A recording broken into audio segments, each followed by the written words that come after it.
क्या आप ये महसूस कर रही हैं कि आपका बच्चा बहुत दिनों से चिड़चिड़ा सा रहता है, उसकी नींद पूरी नहीं होती, उसका दिल किसी काम में नहीं लगता और जब उसके हाथ में मोबाइल होता है तो वो बहुत सुकून के साथ ऐसे देख रहा होता है जैसे इससे ज़्यादा कहीं उसे प्लेज़र ना मिल रहा हो। अगर ऐसा है तो ये इस बात की अलामत है कि आप जल्द से जल्द इस बात पे गौर करें और इसका इलाज करें कि आपके बच्चे को इस मोबाइल की लत से दूर करें, इससे पहले कि बात आपके हाथ से निकल जाए। आइए आज मैं आपको कुछ ऐसी जापानी टेक्निक्स बताती हूँ जो हम माँओं को आजकल बहुत फ़ायदा दे रही है, क्योंकि जापानी जो हैं वो ना सिर्फ टेक्नोलॉजी में आगे हैं बल्कि ऐसी बहुत सारी उन्होंने पेरेंटिंग टेक्निक्स अपने एक्सपीरियंस से ईजाद की है, जिसकी वजह से हमें इसका फ़ायदा बहुत है और ख़ुद वो इसका फ़ायदा उठा रहे हैं, जभी वो दुनिया में कामयाब लोगों में गिने जाते हैं। सबसे पहला रूल ये होगा कि हम अपने घर में डिसिप्लिन सेट करें, यानी हम अपने बच्चों के खाने का टाइम, पीने का टाइम,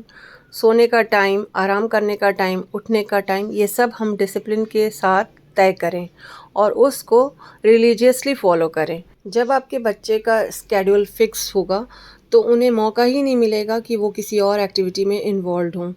और आपको कुछ रूल्स भी सेट करने होंगे, जैसे कि खाने की टेबल पे खाना खाते वक्त बिल्कुल भी मोबाइल का यूज़ नहीं होना चाहिए या सोने से पहले आप बिल्कुल मोबाइल फ्री होने चाहिए, ताकि आपका बच्चा इस बात को समझ सके कि हमें रूल्स फॉलो करने हैं। जापानीज़ ये दूसरा रूल बहुत ही ईमानदारी के साथ फॉलो करते हैं कि जो वो चीज़ अपने बच्चों को सिखाना चाहते हैं तो वो ख़ुद भी उसका रोल मॉडल बनते हैं। यानी अगर हम अपने बच्चों को मोबाइल का यूसेज उनकी लाइफ में कम करना चाहते हैं तो हमें भी उनके सामने मोबाइल को कम से कम इस्तेमाल करना होगा और उन्हें ये दिखाना होगा कि हम भी ये चीज़ फॉलो कर रहे हैं और ये हमारे लिए भी है। जब आप अपने बच्चों के साथ हों तो आपका फुल अटेंशन आपके बच्चों के ऊपर होना चाहिए और ये आपका बिल्कुल नो स्क्रीन टाइम होना चाहिए, ताकि आपके बच्चों को ये पता चले कि आपकी पूरी तवज्जो उनके ऊपर है और आपका पूरा वक्त उनके साथ है, ताकि उस मोमेंट को बच्चे एंजॉय करें और आप उनकी बातें ध्यान से सुनें और उस चीज़ को समझ सकें।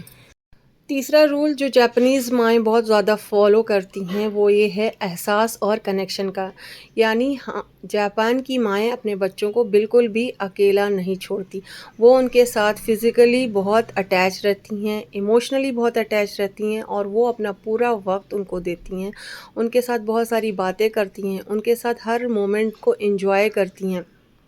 और अगर कभी बच्चा बोर हो रहा हो तो उसको वो अच्छी कंपनी देती हैं, क्योंकि बच्चा जब बोर होता है तो फ़ौरन उसको इमीडिएट प्लेजर के लिए मोबाइल चाहिए, क्योंकि इससे उनका डोपामिन रिलीज़ होता है और वो प्लेजर महसूस करते हैं, उनको अच्छा फ़ील होता है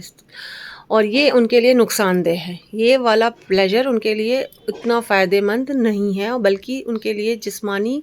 और नफ्सियाती सेहत के तौर पर उनके लिए बहुत नुकसानदेह। इसलिए जब भी हम अपने बच्चों को बोर होने का वक़्त महसूस करें तो कुछ देर उन्हें बोर भी होने दें, क्योंकि बोर होने में भी बहुत सारी एक्टिविटी का इजाद हो जाता है। बच्चा कुछ ना कुछ ढूँढ लेता है रास्ता अपने आप को मसरूफ़ रखने का, और अगर उसको कुछ नहीं मिला तो आप उसके साथ हेल्प आउट कर सकते हैं, कोई एक्टिविटी में उसे एंगेज करके।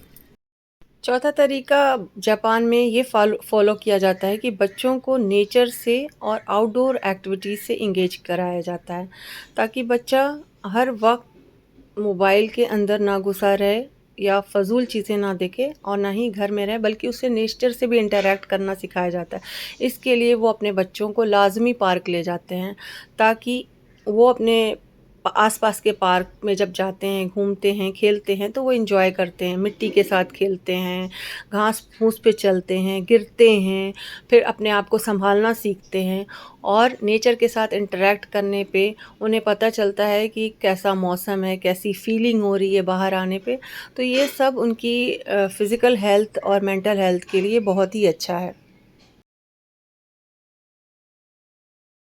पाँचवा तरीका जो जापान के लोग अपने बच्चों पे आज़माते हैं वो ये है कि उनकी क्रिएटिव स्किल को वो इन्हेंस करते हैं। यानी अपने बच्चों को वो ऐसे खिलौने या ऐसी एक्टिविटीज़ में इन्वॉल्व करते हैं जिससे उनके बच्चे की दिमागी सलाहियत बढ़े, उनकी क्रिएटिव स्किल निकल के आए, उनकी क्रिएटिविटी बाहर आए। जैसे कि वो ओरिगामी है और या फिर ऐसे खिलौने हैं जो उनको देते हैं जिससे उनको सोचने, समझने, उसको सॉल्व करने की पज़ल्स है, तो इससे उनकी स्किल डेवलप हो, उनकी क्रिएटिविटी निकल कर आए। ओरिगैमी में वो पेपर के थ्रू डिफरेंट डिफरेंट कलर के पेपर देके बच्चों की क्रिएटिव स्किल को आगे बढ़ाते हैं। इससे बच्चे बहुत खुश होते हैं और